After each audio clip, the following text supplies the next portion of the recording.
আলহামদুলিল্লাহ। والصلاة والسلام على رسول الله وبعد. قال عز وجل: كل نفس ذائقة الموت. صدق الله العظيم. মহতী এই অনুষ্ঠানের সম্মানিত সভাপতি, সম্মানিত প্রধান অতিথি এবং দূরের এবং কাছের এই প্রোগ্রামের সাথে সংযুক্ত ইসলামিক স্কলার্স এবং শ্রোতা মণ্ডলী, আসসালামু আলাইকুম ওয়া রাহমাতুল্লাহি ওয়া বারাকাতুহু।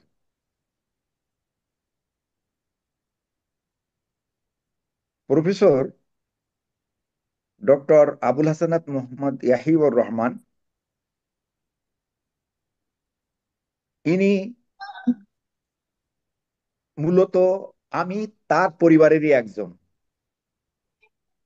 হয়তো সাতক্ষীরার, উনি এক থানার, আমি আর এক থানার, কিন্তু লেখাপড়ার সুবাদে বিশেষ করে ওনার সহোদর ভাই প্রফেসর ডক্টর মোহাম্মদ সুলাইমান আমার খুব ঘনিষ্ঠ বন্ধু হওয়ার কারণে আমি কিন্তু স্যারকে সকল সময় মিয়া ভাই বলেই ডাকতাম। সেজন্য উনি যতটুকু না আমার সহকর্মী হিসাবে, সিনিয়র সহকর্মী হিসাবে, স্যার হিসাবে আমার কাছে ওনার সম্পর্কিত অবস্থানটি, তার থেকেও অনেকটা আত্মার আত্মীয় হিসেবে, আমাদের মিয়া ভাই হিসাবে উনি বেশি আমার আত্মার কাছের লোক বলে আমি মনে করেছি। উনি দীর্ঘদিন রিয়াদে ছিলেন। আমিও ওই সময় চাকরির সুবাদে এবং লেখাপড়ার সুবাদে রিয়াদে থাকার কারণেও ওনার পরিবারের সাথে আমার ঘনিষ্ঠ থেকে আরো ঘনিষ্ঠ ভাবে উঠা বসার সুযোগ হয়। এবং আজকের যে খালেদ ইয়াহিয়া, তখনও ছোট, সে এবং আমার ভিতরে যে সম্পর্কটা ছিল, অন্যরা দেখে মনে করতো আমি তার একেবারে আপন চাচা।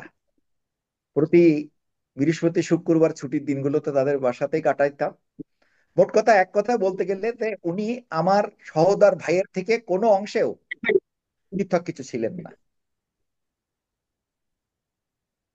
ওনার দুইটি দিক আমার মনে হয় আলোচনায় বোধহয় একটু অনুপস্থিত রয়েছে। আমি সংক্ষেপে শুধু সেই দুইটির দিকে একটু ইঙ্গিত করতে চাচ্ছি। একটা হলো, বাংলাদেশের প্রেক্ষাপটে ইসলামী আন্দোলন যাতে সফলতা লাভ করতে পারে, তিনি মনে প্রাণে কিন্তু এটা খুব আন্তরিকতার সাথে কামনা করতেন। এবং রিয়াদে থাকতে উনি গুরুত্বপূর্ণ বেশ কিছু দায়িত্ব এই সংগঠনে উনি পালন করেছেন। আর দ্বিতীয়ত, ওনার লিটারেচার সম্পর্কে কথাবার্তা কিছু আসলেও ওনার পিএইচডির যে অভিসন্দর্ভ, যেটি ইসলামী ফাউন্ডেশন অলরেডি প্রকাশ করেছে আগেই মাওয়ালির উপরে, এই বিষয়টিও মনে হয় আলোচনায় একটু বাদ পড়ছে। আমি সেটাকে আপনাদের সামনে আনার চেষ্টা করলাম। সম্মানিত সুধী মণ্ডলী, আসলে দীর্ঘ সময় ধরে ওনার ব্যাপারে যে আলোচনা আমরা শুনলাম, মূলত এখানে সংযুক্ত করার কিছু নেই।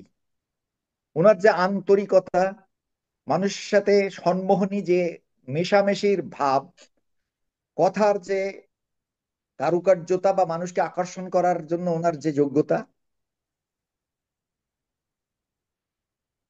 এগুলো সত্যিকার অর্থেই খুব বিরল ব্যক্তিত্বের ভিতরে এগুলো পাওয়া যায়। আমরা শুধু তিনটি কথাই বলবো। একটা হলো যে আমরা সবাই এই মরহুমের জন্য দোয়া করব।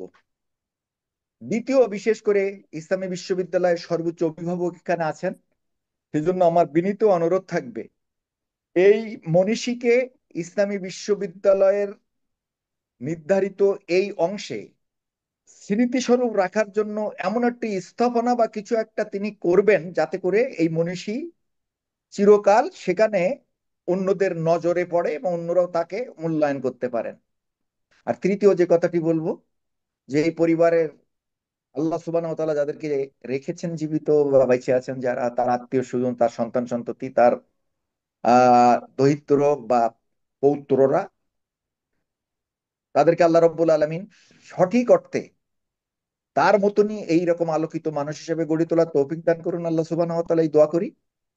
এবং তারা সংসপ্তপ্ত এই পরিবারকে আল্লাহ যাতে সবরে জামিল দান করেন, এই দোয়াই আল্লাহর কাছে করছি। আল্লাহ রাব্বুল আলামিন আমাদের সবাইকে কবুল করুন। ওনাকেও জান্নাতুল ফেরদৌসের মেহমান হিসাবে আল্লাহ কবুল করুন। ও আখিরু দাওয়ানা আনিল হামদুলিল্লাহি রাব্বিল আলামিন। আসসালামু আলাইকুম রহমতুল্লাহি ওয়া বারাকাতুহু।